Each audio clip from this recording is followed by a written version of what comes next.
Antes de que comencemos con el mensaje de esta mañana, el día viernes, los varones, viernes 25 vamos a tener nuestra reunión de varones, ya a las 18:30 aquí en el local de la iglesia, ya. Así que aparten esa fecha, el próximo viernes 25. Vamos a tener también un viaje a Meulín eh, a fin de mes. Así que si alguien quiere ir a colaborar esos días de feriado, no sabemos específicamente todavía si vamos a viajar el jueves, sería ideal, el jueves 31, para poder estar, eh, incluso el miércoles, ya el miércoles 30 en la tarde, ya. Así que ahí vamos a estar avisando eh, bien el día, el horario y la fecha, ya, el día de viaje. Hay que ir a terminar un radier allá. Estamos haciendo 2 baños nuevos, ¿cierto? Y nos falta un pedazo del radier que hay que terminar. Así que ya los materiales están, falta la mano de obra, ¿ya? Así que si quiere ayudar a revolver un poco de mezcla, todas las manos van a servir. Y también vamos a visitar, ya no, siempre trabajamos un poco, ¿cierto? Y en la mañana generalmente hacemos todos los trabajos y después del almuerzo salimos a visitar. Ahora los días están largos, así que no hay problema, ¿ya? Para la visita. Así que aparten esas fechas, ¿ya? Para esto. Y los que no puedan ir, porque obviamente no podemos ir todos, eso se entiende, tienen que orar, ¿ya? Los que no van, oran y también cooperan, ¿ya? Siempre hay hartas maneras de cooperar, entonces así todos participamos, ¿ya? La canasta está, no voy a decir, pero todavía queda mes, así que ahí a medida que usted ve que se va acercando fin de mes, ¿cierto? Acuérdese de traer algo, siempre estamos compartiendo de lo que tenemos, ¿ya? ¿Cierto? De lo que tenemos, de lo que el Señor nos da, podemos compartir para alguien que necesite esa ayuda, ese apoyo en el Señor, ¿ya? Bien, hermanos, vamos a abrir nuestras Biblias en Hechos capítulo 13. Hechos capítulo 13, y hoy vamos a ver una de las iglesias que a mí en lo personal me fascina, su ejemplo, su modelo. Uno hoy día, al tener esta facilidad de las redes sociales, ¿cierto? Eh, Pasa mucho que uno mira, por ejemplo, algunas realidades de iglesias y es inevitable hacer comparaciones, ¿no? Y uno dice, oh, qué lindo cómo desarrollan el ministerio, a lo mejor estos hermanos o esta iglesia. Me encantaría que mi iglesia fuera así, ¿ya? Y uno empieza como a hacer esas comparaciones, ¿no? Obviamente las iglesias son las personas, ¿cierto? Cada iglesia está compuesta por personas en este caso, de una localidad, por eso que le llamamos, o la Biblia más bien, le llama iglesias locales. Se reconocían estas iglesias en diferentes lugares, ¿no? En las localidades. Y así como las familias, las iglesias tienen su propia personalidad, su propia vida, ¿ya? No todas las iglesias pueden ser iguales, porque no todas las personas somos iguales. Y lo interesante que pasa con esta iglesia de Antioquía, que vamos a ver aquí, en un sentido, en la forma en que la iglesia se conformó, es parecido como hoy día se están conformando la mayoría de las iglesias. Porque hoy día pasa esto, ¿no? Este fenómeno de que la gente se traslada, va de un lugar a otro, ¿cierto? Las ciudades se han vuelto más cosmopolitas, es decir, gente de diferentes partes, de diferentes lugares, eh, y las iglesias comienzan a tener como esa personalidad, ¿no? Un poco como las personas que la conforman, ¿no? Y en la iglesia de Antioquía, ustedes saben, Lucas nos dio un indicio de cómo se conformó la iglesia, ¿verdad? Ahí en el capítulo 11, en el versículo 19 en adelante, está el nacimiento de esta iglesia. ¿Cómo fue que esta iglesia nació? Y nació producto de todos los judíos que habían salido de Jerusalén, ¿cierto? Con motivo de la persecución que hubo por la muerte de Esteban. Eso lo dice el versículo 19. Y fueron, ¿no es cierto?, avanzando. Hay 500 kilómetros ya de distancia entre Jerusalén y Antioquía. O sea, es más o menos como la distancia que hay de aquí a Osorno, más o menos, ¿ya? Debe ser por ahí o quizá un poco más allá, ¿ya?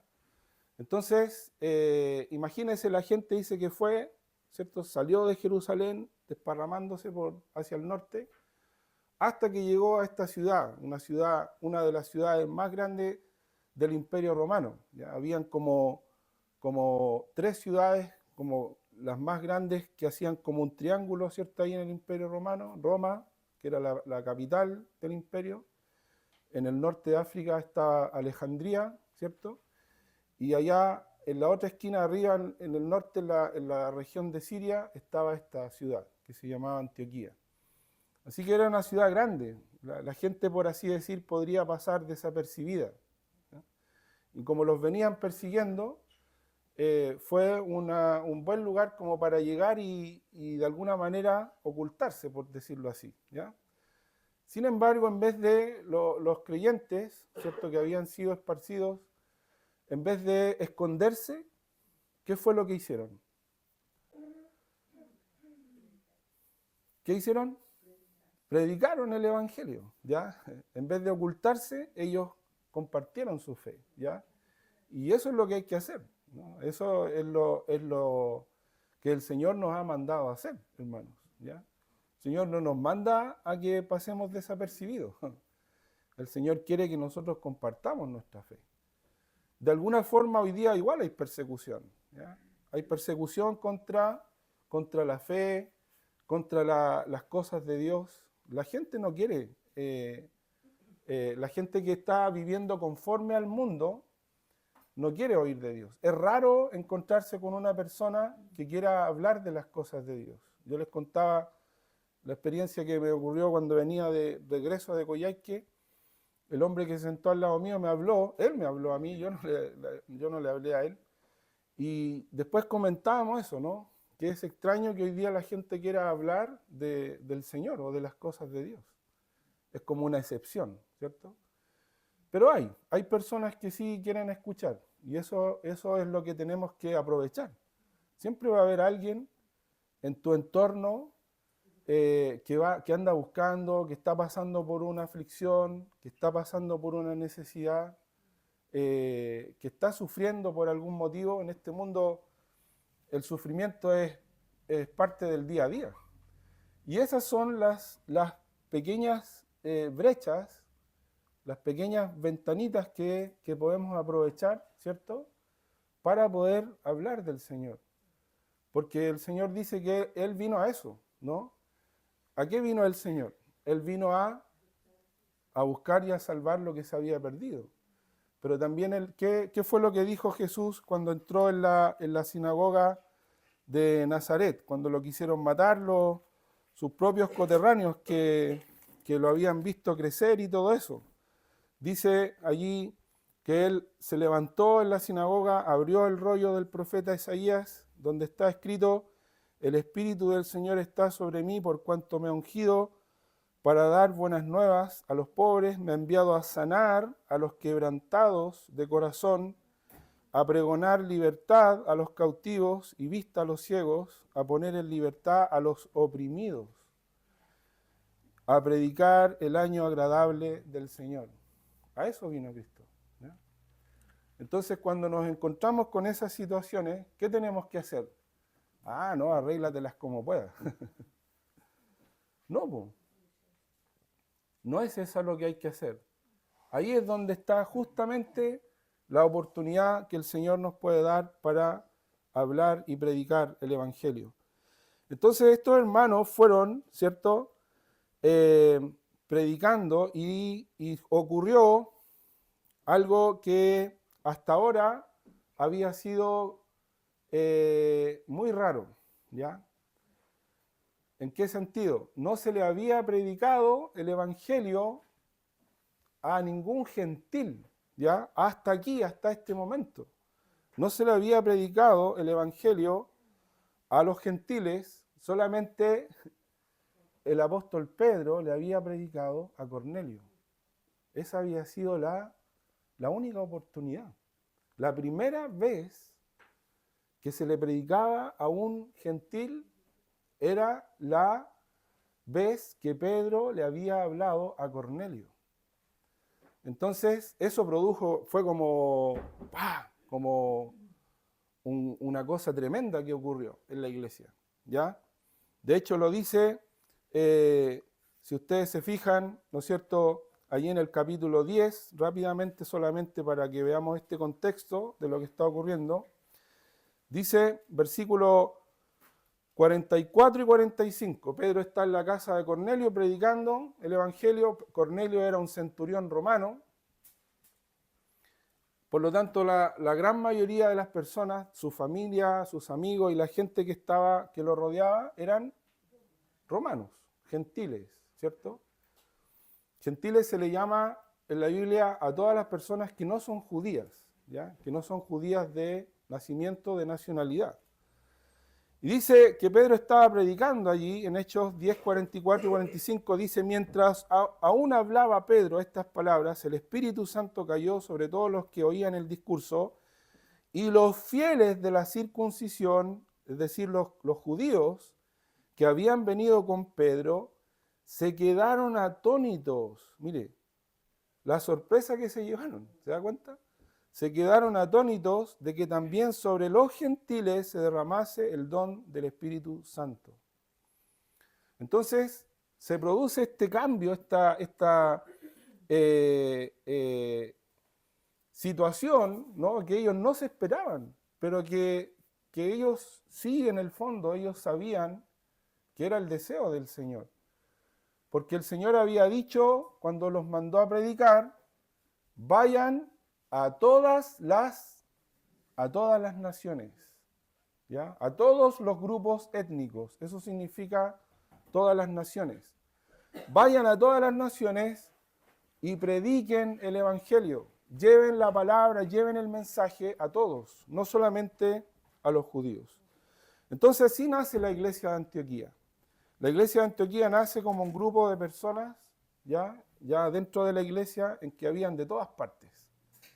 Y cuando la iglesia de Jerusalén se entera de lo que está ocurriendo en Antioquía, mandan allá a Esteban, ¿cierto?, que era uno de los 7 que habían escogido para que se ocupasen de las necesidades de la gente, de las personas.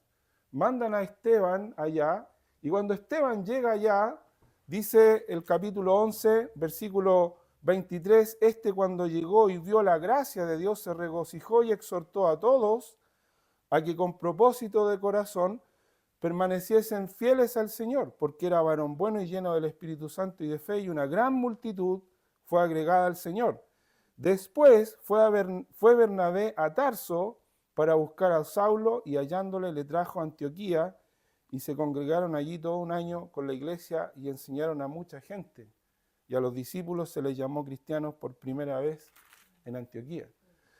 Entonces Esteban se da cuenta de que hay una necesidad, una gran multitud de gente de diferentes lugares que habían llegado a esta ciudad, se habían convertido, ¿Y qué era lo que necesitaba ahora esa gente o esas personas o esos creyentes?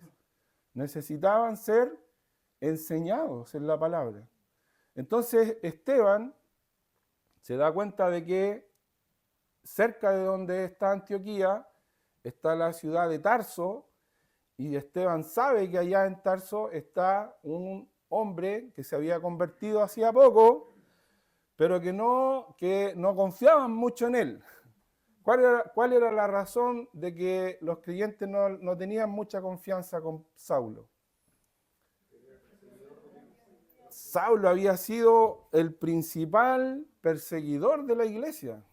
Entonces como que todos lo miraban con un poco de recelo.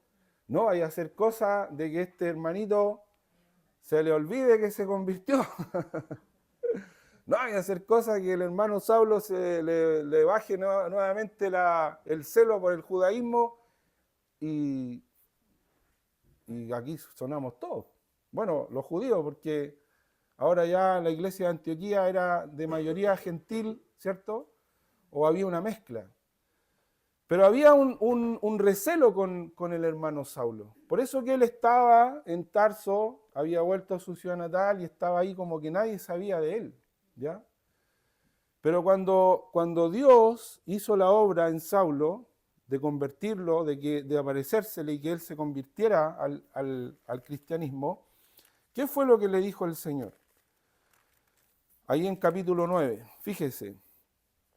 Cuando manda el Señor a este profeta a que le ayude para que se le puedan abrir los ojos, porque cuando vio el resplandor quedó ciego, dice, versículo 15, Hechos 9:15, el Señor le dijo al profeta, ¿cierto?, Ananías, que lo mandó allí donde Saulo, donde él estaba, ve, porque instrumento escogido me es este para llevar mi nombre en presencia de ¿quién? De los gentiles, ¿se da cuenta? De los gentiles y de reyes y de los hijos de Israel, porque yo le mostraré cuánto le es necesario padecer por mi nombre. Fue entonces Ananías y entró en la casa y poniendo sobre él las manos le dijo, hermano Saulo, el Señor Jesús, que se te apareció en el camino por donde venías, me ha enviado para que recibas la vista y seas lleno del Espíritu Santo. Y al momento le cayeron de los ojos como escamas y recibió al instante la vista y levantándose fue bautizado. Entonces Esteban va a buscar a Saulo porque sabe que él tiene un llamado del Señor. Había pasado un tiempo, habían pasado aproximadamente 3 años, ¿ya? Desde que Saulo se convirtió hasta este momento. Habían pasado un poco más de 3 años. ¿Ya? Pablo hace una cronología de su vida en Gálatas capítulo 1. Después usted en su casa lea Gálatas capítulo 1 y se va a dar cuenta allí que él hace una cronología de estos tiempos. ¿Ya? Entonces a veces uno quiere, ahí también hay una lección importante, hermanos, porque a veces uno quiere que las cosas ocurran así de un día para otro. ¿Ya? Hoy día me convertí y mañana quiero estar parado aquí adelante predicando porque yo ya ahora soy creyente. ¿Es así la cosa? No, no es así la cosa. Las cosas en el Señor siempre, hermano, se toma su tiempo con nosotros. El Señor está obrando en nuestra vida y el Señor tiene sus tiempos para cada uno de nosotros, ¿ya? Así que usted no piense que las cosas van a ser así automáticas. No. El fruto, ¿cierto? La Biblia habla del fruto del Espíritu. Y para que haya fruto en la vida de nosotros tenemos que estar sometidos al Señor. El fruto que aparece en los árboles no sale de un día para otro, ¿ya? Usted ve un árbol, ¿cierto?, en el invierno. Una vez alguien me dijo, oye, ¿se te secaron esos árboles que están ahí? No, no están secos. Los árboles frutales, la mayoría, ¿cierto? La mayoría de los árboles frutales, a excepción de los cítricos, pierden sus hojas, ¿ya? Los árboles frutales pierden sus hojas. Entonces yo le digo, no, es que esos árboles son árboles frutales, son castaños. Espere cuando llegue la primavera y se va a dar cuenta que el árbol no estaba muerto. Entonces, claro, llega la primavera, ese árbol que parece que estaba muerto, que está seco, está feo, se le aparecen las hojitas, se le aparecen las florcitas, y el árbol que era feo ahora se ve bonito. Y resulta que le empieza a aparecer una cosita pequeñita y es el fruto, ¿ya? Que luego crece y madura y uno después lo disfruta. ¿Se da cuenta? ¿Fue automático? No. Parecía que no estaba pasando nada, pero sí, por dentro estaba pasando mucho. Por dentro estaba la vida, ¿cierto? Y así el Señor, hermano, en nuestra vida Él va obrando en su tiempo, en su momento, hasta que Él completa su obra en nosotros, para que nosotros podamos dar fruto. Y Esteban va a buscar a Saulo, lo trae a Antioquía y enseñan a la iglesia, a muchos, permanecieron allí, había pasado más de un año, porque después estos dos hermanos fueron enviados por la misma iglesia de Antioquía a Jerusalén, vino una gran hambre en los tiempos del emperador Claudio, vino una gran hambre sobre toda la tierra, ¿cierto? Y los hermanos de Antioquía mandaron una ayuda a la iglesia de Jerusalén. ¿Ya? Y así termina el capítulo 12, fíjese. Y Bernabé y Saulo, versículo 25, 12-25. Y Bernabé y Saulo, cumplido su servicio. ¿Qué servicio? El servicio militar. No, nada que ver. Cumplido su servicio, 12-25, de llevarle la ayuda a la iglesia de Jerusalén. La ayuda que enviaron los hermanos de Antioquía a Jerusalén. Cumplido su servicio, volvieron de Jerusalén, llevando también consigo a Juan, el que tenía por sobrenombre Marcos. Es decir, vuelven de Jerusalén a Antioquía, porque allí estaba ahora su lugar de ministerio, y se traen consigo a este joven, ¿cierto?, que era de la iglesia de Jerusalén, se lo llevan consigo porque Esteban era pariente de Juan Marcos, ¿ya? Esteban era primo o tío, algunos dicen primo, tío, en realidad en hebreo, en griego es la misma palabra, pero las personas obviamente sabían cuál era su relación, ¿ya? Eran parientes. Entonces Esteban se lleva a su sobrino o a su primo consigo porque Esteban era así, ¿ya? Esteban tenía esto, ¿no? Tenía esta cercanía con las personas, ¿ya? Qué importante también es eso, hermano, en la iglesia, ¿ya? Ver que a veces las personas necesitan de nosotros, en el buen sentido, ¿ya? No para que la gente después ande dependiendo de nosotros, no, sino que necesitan nuestro apoyo, necesitan nuestro cariño, necesitan nuestro afecto, necesitan nuestras palabras, nuestro consejo, necesitan que uno esté allí, porque no todos están en el mismo nivel de madurez. Entonces, si usted ve a alguien que necesita apoyo, que necesita un aliento, que necesita una preocupación, hágalo. Porque de eso se trata también la vida de la iglesia. No se trata de que estamos solamente aquí el día domingo y después nos vamos y en la semana cada uno anda por su lado y nadie sabe lo que está pasando con el otro. No es así. La iglesia sigue viviendo después que salimos de estas cuatro paredes. Entonces, usted sabe lo que pasa con... Hoy día hubo varios hermanos que no vinieron. ¿Sabe por qué no vinieron? No sé, ni me interesa tampoco. No puede ser así. No podemos tener esa indiferencia de decir, hoy día el hermano no vino y no sé qué le habrá pasado, estará enfermo, se lo habrá llevado el Señor. Bueno, si se lo llevó el Señor está mejor que nosotros. Pero no es la idea. Yo felizmente hoy día sé por qué hay varios que no están aquí, pero uno nunca sabe todas las cosas si uno no es adivino. ¿Me entiende? Uno tiene que preocuparse por los demás. Y Esteban es un ejemplo en la Biblia de eso. Imagínense, él fue a buscar a Saulo y lo trajo. Y en este momento, de aquí en adelante, Saulo comienza a tener el protagonismo en todo lo que va a ser el resto del libro de los Hechos. ¿Y quién fue el que le tendió esa mano a lo mejor en el momento clave de su vida? Bernabé, estaba diciendo Esteban todo el rato. ¿Ya? Sí, disculpen, ¿ya? Me quedé pegado con Esteban. ¿Ya? Sí. Entonces, ¿quién fue el que lo ayuda? ¿Quién fue el que le da ese respaldo? Esteban, otra. Bernabé. Ya, gracias. Cargante. Había algo que no me sonaba, pero ya al mirar aquí mi apunte otra vez me iba a dar cuenta. ¿Ya? Pero qué bueno que ustedes se dieron cuenta. ¿Ya? Ya. Todo de nuevo. Claro.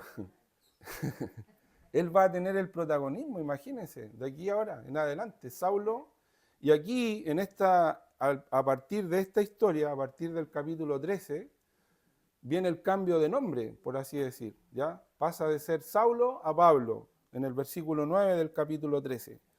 Entonces Saulo, que también es Pablo, lleno del Espíritu Santo, fijando en él los ojos, dijo, y ahí habló, ¿cierto?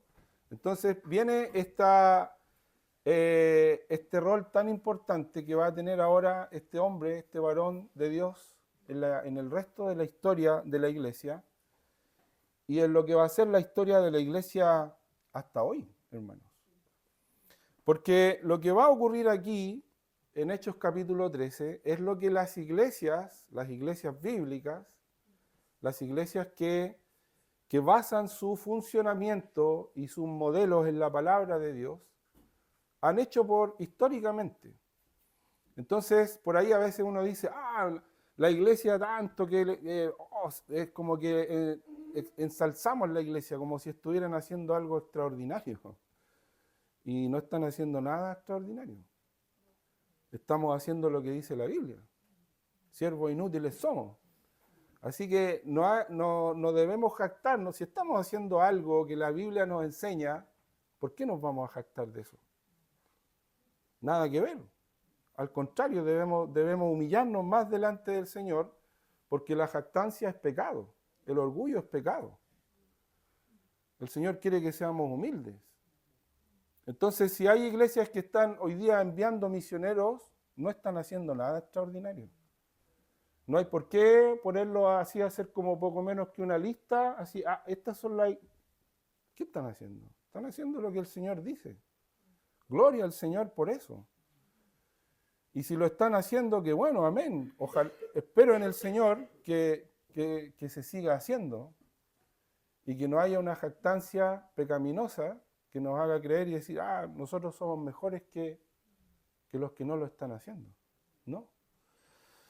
Y aquí vemos, ¿no es cierto?, que se empieza a tomar este formato, por así decirlo, en que la iglesia reconoce el llamado de Dios sobre la vida de algunos hermanos. ¿Y qué hace la iglesia con esos hermanos?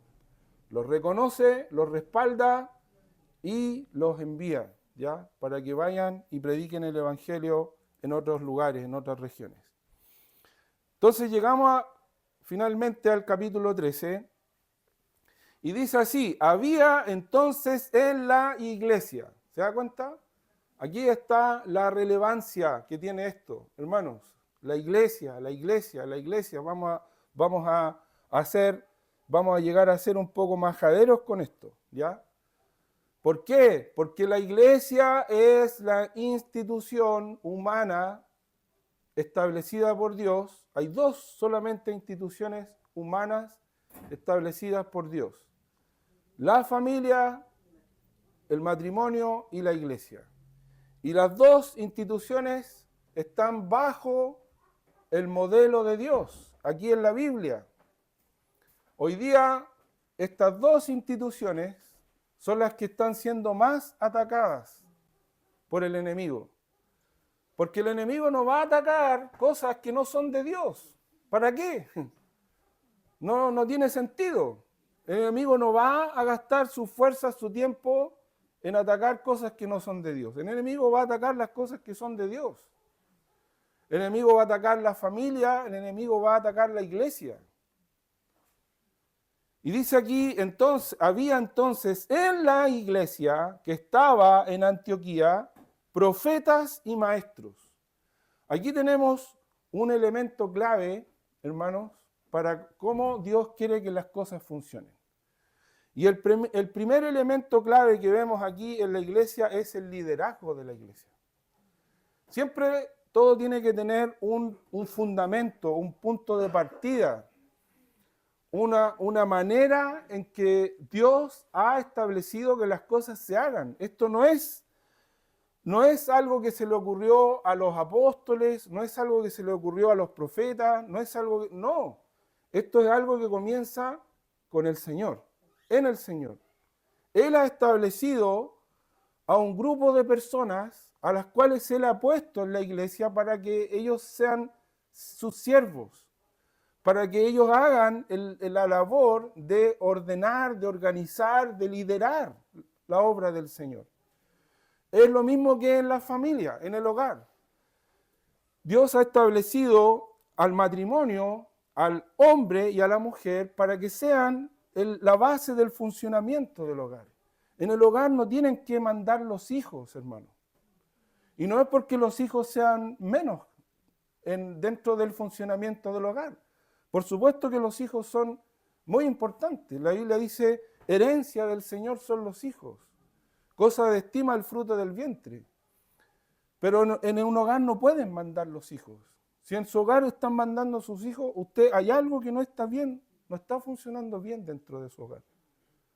No está ese hogar funcionando de acuerdo a cómo Dios ha establecido las cosas. En la iglesia es lo mismo. Dios ha puesto un funcionamiento dentro de la iglesia para que la iglesia pueda cumplir el propósito de Dios. El apóstol Pablo, si me acompaña en Efesios capítulo 2, versículo 20, dice así acerca de los hombres líderes que Dios ordenó para la iglesia. Efesios capítulo 2, versículo 20. Efesios 2, 20. Si alguien me ayuda con la lectura, por favor. Edificados sobre el fundamento de los apóstoles y profetas, siendo la principal piedra del ángulo Jesucristo mismo. Gracias. Mire, dice que está hablando de la iglesia. Si usted se fija en los versículos anteriores, está hablando, y en los que vienen después, está hablando de la iglesia. Y está diciendo que la iglesia está edificada, se edifica, crece en el fundamento que los apóstoles y profetas pusieron. Y la principal piedra del ángulo en este edificio es Jesucristo. Es Jesucristo. ¿Se da cuenta? Entonces aquí menciona dos oficios. Menciona apóstoles y profetas. ¿Quiénes eran los apóstoles? Los apóstoles fueron los hombres que el Señor Jesucristo estableció directamente, ¿ya? Él los estableció. Ahí en Marcos, ¿cierto? Si ustedes se fijan conmigo rápidamente, capítulo 2, versículo 13 y 14. Marcos capítulo 2, versículo 13 y 14, dice que el Señor, después que estuvo orando toda la noche, ¿y por qué habrá estado orando? Obviamente estuvo orando para la elección de estos hombres, ¿cierto? Dice Marcos capítulo... no, me equivoqué. Es 3, capítulo 3, capítulo 3, versículo 13 y 14. Después subió al monte y llamó así a los que él quiso y vinieron a él. Y estableció a 12 para que estuviesen con él y para enviarlos a predicar. Y que tuviesen autoridad y que sé todo lo que dice allí a continuación. Mire la palabra que utiliza, ¿cierto? Dice que los llamó, ¿cierto? Vinieron a él y estableció, dice. Esa palabra quiere decir que él los colocó en ese lugar, ¿no? Él los puso. O sea, hay un ejercicio de la voluntad directa de Jesús hacia la labor que ellos iban a realizar. Por eso dice, estableció a 12 para que estuviesen con él y para enviarlos a predicar. Por eso, ¿qué pasó cuando cayó Judas de este ministerio? ¿Cierto? Judas el traidor. En Hechos capítulo 1 dice que cuando estaban reunidos, antes de que llegara el día de Pentecostés, el apóstol Pedro se levanta delante de los hermanos y dice, hermanos, todos sabemos lo que pasó con Judas, que traicionó al Señor, se cumplió lo que decía la Escritura, por lo tanto vamos a tener que nombrar a otro de entre nosotros que estuvieron con el Señor, que lo vieron entrar y salir, que fueron testigos de su resurrección, para que ocupe el lugar de Judas. Y tuvieron que echar suerte, ¿cierto? Porque tenían 2 candidatos y finalmente terminan escogiendo a Matías, ¿ya? Eso dice Hechos capítulo 1, al final, ¿ya? ¿Por qué? Porque eran estos hombres que Dios estableció al principio para que pusieran el fundamento. Una vez que los apóstoles murieron, no hay más apostolado. No hay otros hombres que hayan ido reemplazando a los apóstoles, no, porque fueron solamente ellos. Entonces, si usted hoy día escucha por ahí, que hay el apóstol tanto, ve en YouTube, apareció un apóstol por acá, eso es mentira, eso no es de Dios. No está en la Biblia, no hay un reconocimiento acerca de eso, porque no es así. Dios estableció solamente a estos hombres. Y con ellos se acabó ese ministerio y ese oficio del apostolado. Ahí mismo en Efesios, si ustedes me acompañan, en el capítulo 4, versículo 11, aquí habla de los otros oficios que hubo en la iglesia desde el principio. Efesios capítulo 4, versículo 11. Fíjese, dice, y él mismo, está hablando otra vez de Jesús, del Señor Jesucristo. Dice, y él mismo, ¿qué hizo? Constituyó. Mire, aquí está usando una palabra técnica, el apóstol Pablo, que es parecida a esa que leíamos allá en Marcos capítulo 3, ¿cierto? De que él estableció. Aquí dice que él constituyó, él los puso. Jesús pone a estas personas, no las pone nadie, no las pone otra persona, es Jesús. Y él mismo constituyó a unos apóstoles, a otros profetas, a otros evangelistas, a otros pastores y maestros. ¿Con qué propósito? A fin de perfeccionar a los santos, a los creyentes, para la obra del ministerio, para la edificación de la iglesia, del cuerpo de Cristo. Entonces aquí está hablando de 2 etapas en la vida de la iglesia. La formación de la iglesia, el Señor constituye a apóstoles y profetas para que la iglesia se pueda establecer, para que la iglesia se pueda fundar. Una vez que la iglesia está fundada y está establecida, ya estos ministerios, estos oficios, ya no son necesarios. Ahora pasa a la otra parte de la historia de la iglesia, que es el desarrollo, es el crecimiento de la iglesia, la expansión de la iglesia. Y ahí están los evangelistas y los pastores y maestros. Porque el evangelista, ¿cuál es la labor? De que las personas se conviertan. Y una vez que las personas se convierten, ¿quién los alimenta y los ayuda a crecer? Los pastores maestros. ¿Ya? ¿Se da cuenta? Mire, tiene mucho sentido. Y es hasta lógico. No hay que ser tan... ¿Ya? Para entender esto, ¿verdad? Está clarito.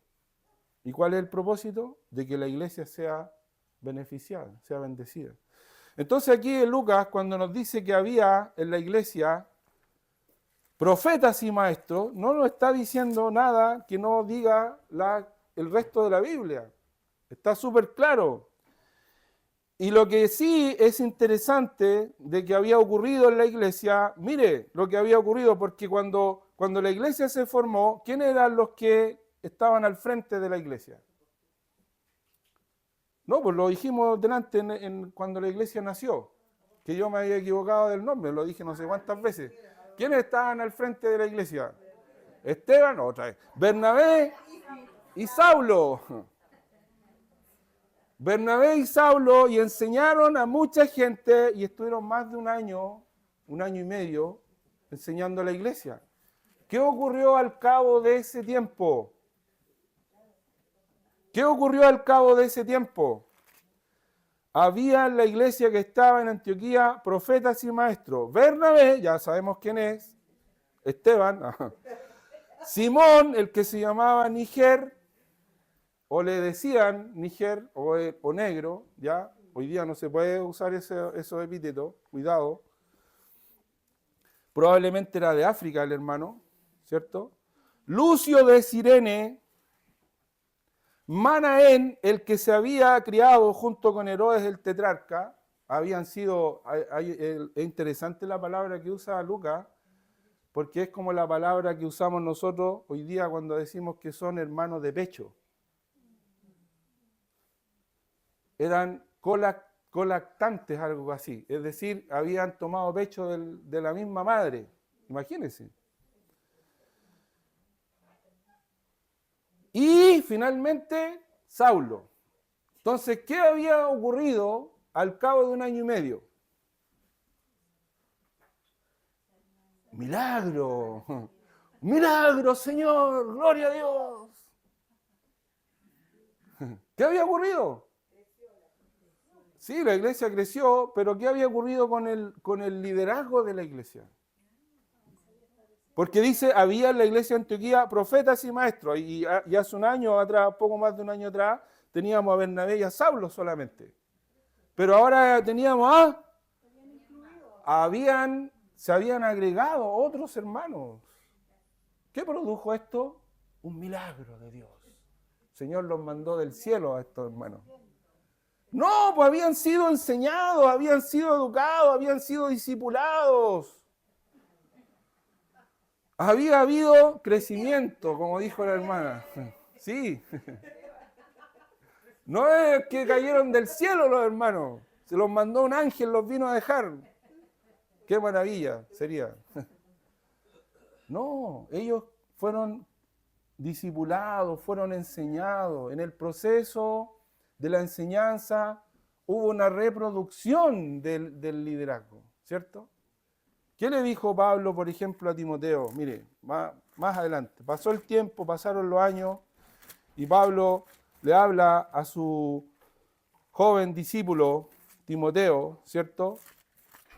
Pablo ya sabe que a él le queda poco tiempo y le escribe en 2 de Timoteo capítulo 2, versículo 2. 2 de Timoteo capítulo 2, versículo 2. Lo que has oído de mí ante muchos testigos, esto encarga a hombres fieles que sean que sean idóneos para enseñar también a otros. Idóneos. Esto encarga a hombres fieles que sean también idóneos para enseñar también a otros. ¿Qué tiene que darse en la iglesia entonces, hermanos? En forma natural, tiene que darse este proceso de multiplicación, de crecimiento. No pueden pasar los años y seguir siendo las mismas personas. ¿Por qué? Porque un día las personas vamos a morir, vamos a pasar. Pero la iglesia va a seguir, va a continuar. Entonces tenemos que ir viendo y reproduciendo nuevos líderes, nuevos hombres que sean fieles para enseñar también a otros, tenemos que dar gracias al Señor, que vemos a nuestros jóvenes, por ejemplo, ellos están creciendo al alero nuestro. Y las cosas que ellos van a enfrentar, si hoy día para nosotros está siendo difícil, hermanos, todo lo que significa predicar el Evangelio, hablar de Cristo, ellos van a enfrentar cosas peores si el Señor no viene antes. Yo ayer leía un artículo, se lo leí ahí en la casa, sobre el movimiento LGTBQ+, algo así. Ya ni sé cómo. Y sabe, este movimiento, el móvil y toda la gente que está en esto, sabe, ellos están coludiendo con, por lo menos hay 5 partidos políticos, y esto es transversal, es de izquierda y derecha. Y están coludiéndose, ¿por qué? Porque ellos se dieron cuenta, según lo que ellos dicen en su opinión, lea la entrevista, está ahí en la página de la Radio Bio Bio, ahí está. Se las voy a enviar para que sea más fácil. Y ellos se dieron cuenta de que este gobierno que supuestamente les iba a abrir las puertas de par en par, ellos dicen, no, estamos defraudados por el gobierno. Entonces ahora ellos están en las sombras, como se dice, se están moviendo, ¿no?, con los partidos políticos, y dicen, lo que más nos tiene contentos, dice así, es que esto es transversal. O sea, ya no es una cosa de política solamente de la gente de izquierda, sino que también los supuestos centro-derecha. Y ahí están con sus cosas, ¿no? Se viene fea la cosa, hermano. Mire, si ya está difícil y está complejo, se viene difícil, se viene muy fea la cosa. Entonces, hermano, mire, la próxima semana van a haber elecciones. ¿Ya? Y aquí nosotros siempre decimos que nosotros no nos metemos en política y todo eso, y es verdad, o sea, la iglesia no tiene nada que ver con la política y qué sé yo. A mí siempre me han invitado a sus reuniones, a sus cosas, y yo les digo, no, está bien. Ustedes allá, nosotros acá. Pero sí vamos a ir a votar. Y yo les quiero decir una cosa. Usted, mire, si usted se fija en todas las palomas, ¿se llaman los cartelitos de la gente? Nadie ahora le pone de qué partido político es. ¿Se ha dado cuenta de eso, no? Ahora ya no aparecen los partidos políticos. Como que si ellos fueran solos. Así como que todos quieren decir, no, yo soy independiente. ¡Mentira! La gran mayoría de esta gente, de estas personas, está respaldada por partidos políticos. Y quieranlo o no, la ideología del partido está detrás de cómo ellos piensan. Entonces, cuidado por las personas por las que va a votar, porque usted va a ser responsable, sean elegidas o no. Sean elegidas esas personas o no, usted va a ser responsable, porque esa gente, esas personas tienen una ideología, y esa ideología, cómo ellos creen, cómo ellos piensan, está detrás. Está detrás. No apoyemos cosas que vayan en contra de lo que Dios nos enseña en su palabra. Usted no diga, no, pero es que yo no tenía idea, yo no sabía, no diga eso. Porque si usted dice eso, yo le puedo creer eso a un niño chico, a un niño que no tiene idea de lo que está haciendo. A un niño que me diga, no, yo no sabía, ya, ok, al niño yo le acepto que me diga eso. Pero usted no, yo no. Yo tengo que informarme y yo tengo que saber el día que voy a ir a hacer mi voto, por quién voy a votar. ¿Quién está detrás de esa persona? ¿Quién lo apoya? ¿Cómo piensa esa gente? Porque finalmente a eso es lo que a ellos son fieles. Y usted y yo tenemos que ser fieles a Dios y a su palabra. Entonces, estas personas, ¿no es cierto?, que estaban allí, que Lucas menciona, y que habían hecho una reproducción del ministerio y del servicio en la obra del Señor, dice que, ¿qué estaban haciendo? Dice versículo 2, Hechos 13:2. Ministrando estos al Señor. Interesante esa palabra, porque esa palabra quiere decir que ellos estaban ejerciendo una labor. Esta palabra se usaba en el servicio que desarrollaban los sacerdotes en el templo.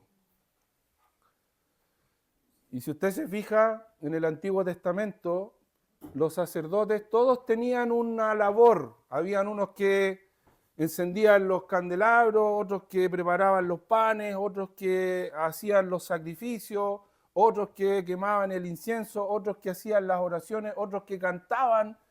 Todos tenían una labor. Y dice que ellos, estos hermanos que estaban ahí como líderes sirviendo al Señor, dice que estaban ministrando al Señor. O sea, ¿a quién ellos dirigían su ministerio y su servicio?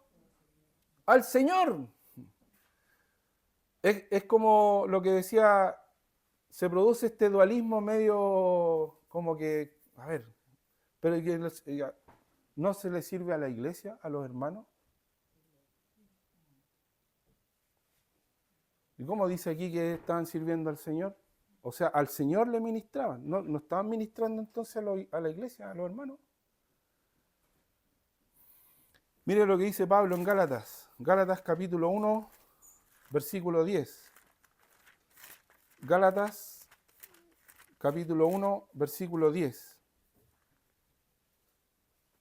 ¿Quién lo tiene? Para que lo vean. Pues, ¿busco ahora el favor de los hombres o el de Dios? ¿O trato de agradar a los hombres? Pues si todavía agradara a los hombres, no sería siervo de Cristo. Bien. ¿A quién queremos agradar? Si buscara el favor de los hombres, dice Pablo, entonces no sería siervo de Cristo. Mire, todo lo que uno hace tiene que hacerlo para la gloria de Dios.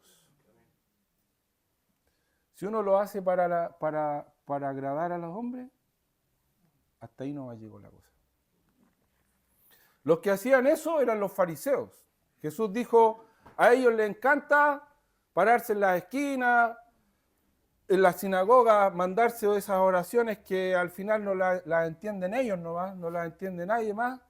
¿Pero por qué lo hacen? Porque ellos quieren ser vistos de los hombres. Ellos quieren agradar a los hombres. Pero el ministerio en la iglesia tiene que ser para la gloria de Dios. Para la gloria de Dios. La historia cuenta que el emperador, el rey Enrique V, tuvo una gran victoria en una batalla, ¿no es cierto? El lugar, no recuerdo exactamente, lo tenía por aquí escrito, pero no importa. Y la cosa es que él dijo, le pidió a todos sus vasallos que generalmente se escribían canciones cuando los reyes tenían una victoria, así, avasalladora. Se escribían canciones y se alababan a los generales, a los capitanes, ¿cierto? A los que habían obtenido la victoria. Y el rey dice que él le prohibió a todos hacer canciones. Y les dijo, al único que vamos a darle la gloria por esta victoria es a Dios. Porque Él es el único que se la merece. Entonces así tiene que ser, hermanos, en la iglesia. La iglesia tiene que honrar y glorificar al Señor. Y qué buen ejemplo, el ejemplo aquí de estos líderes, que ellos estaban ministrando al Señor,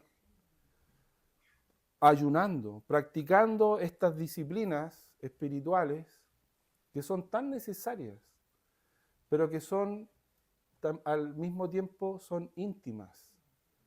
Porque yo no tengo que hacer las cosas para ser visto de los demás. Y el ayuno es una de esas cosas. Jesús criticó justamente a los fariseos. ¿Por qué? Porque ellos ayunaban, demacraban su cara, ¿cierto? Andaban ahí como que habían estado poco menos que... y todos los veían y decían, él estuvo haciendo esto. Mire, qué tremendo esta persona. No. Todo tiene que ser para la gloria de Dios. Nuestra vida privada como nuestra vida pública tiene que ser para la gloria de Dios.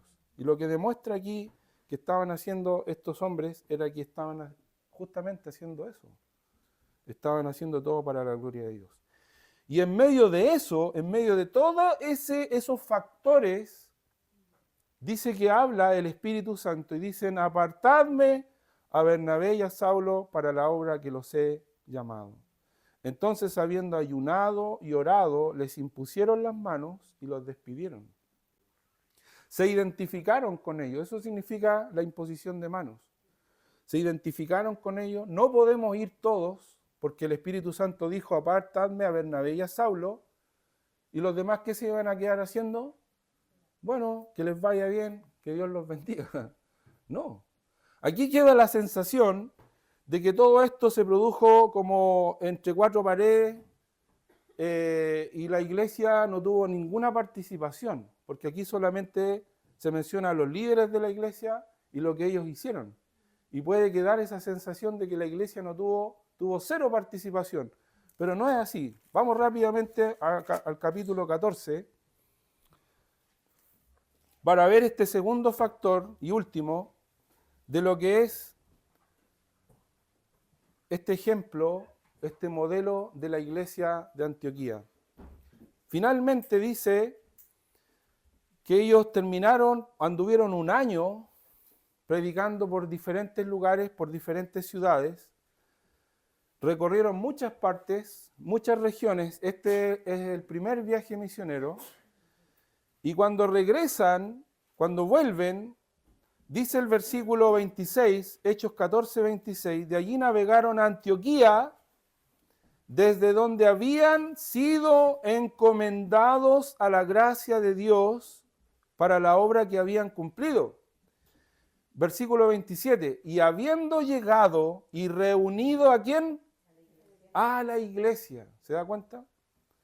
Refirieron cuán grandes cosas había hecho Dios con ellos y cómo había abierto la puerta de la fe a los gentiles, y se quedaron allí mucho tiempo con los discípulos.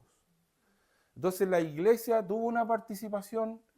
Claro que sí. La iglesia siempre estuvo detrás. La iglesia estuvo cuando los misioneros fueron enviados. La iglesia participó de las oraciones. La iglesia participó del sostenimiento. Porque más de un año que anduvieron por diferentes lugares, no iban a andar, ellos no andaban a dedo. No existía el dedo en ese tiempo, ¿no? Dice que navegaron, dice que pasaron, fueron de un lugar a otro, estuvieron en algunos lugares, de algunos lugares los echaron, los apedrearon.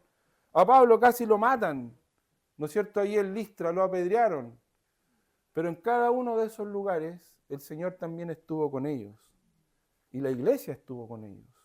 Porque así se hace la obra del Señor.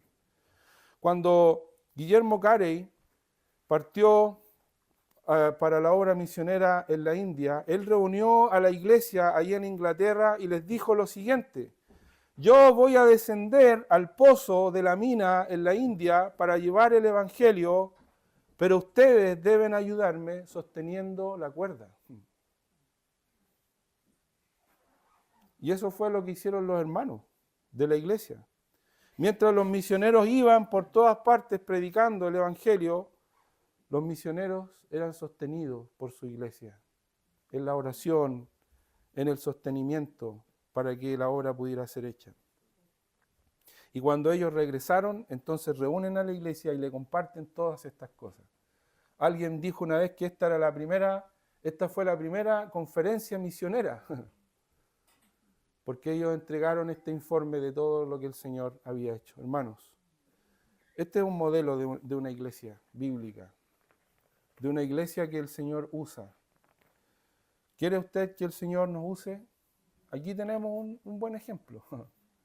Una iglesia con un liderazgo bíblico sólido, una iglesia en la cual todos participan de la obra de Dios.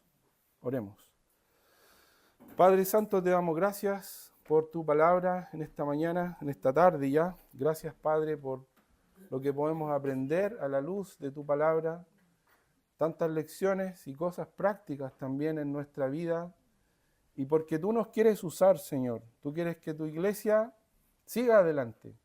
Mientras estemos en este mundo, tú vas a querer que tu iglesia continúe y avance. Gracias por el ejemplo que tenemos aquí en la Biblia, este modelo de una iglesia que fue usada por ti de una manera maravillosa. Y nosotros también queremos ser usados por ti, Señor.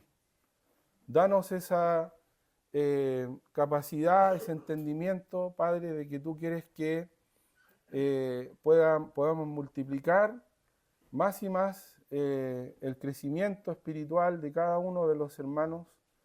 Gracias por cada uno de los que está sirviendo, involucrándose en diferentes ministerios dentro de la iglesia, pero también tenemos que mirar hacia afuera. Tenemos que ver que los campos ya están listos, están blancos para la siega. Tenemos que dejar también partir a aquellos que tú quieras usar, Señor, en tu obra en diferentes lugares. Hemos orado en muchos años por hermanos, hermanas, misioneros, misioneras que están sirviendo en diferentes lugares. Pero ¿por qué no pensar, Señor, que tú podrías un día levantar de entre nosotros mismos aquí, hermanos que vayan a otras regiones, a otros lugares a predicar el Evangelio? Es la forma en que tú siempre lo has hecho, Señor. Un día también hubo personas que vinieron aquí a predicarnos a nosotros el Evangelio. Y ahora también nos corresponde a nosotros enviar a alguien. Ayúdanos, Señor, para ser capaces de ver esa realidad y estar dispuestos como lo estuvieron los hermanos de Antioquía. Gracias, Señor, por tu palabra en esta mañana. Que tú la bendigas en nuestros corazones. En el nombre de Jesús. Amén. Bien, hermano.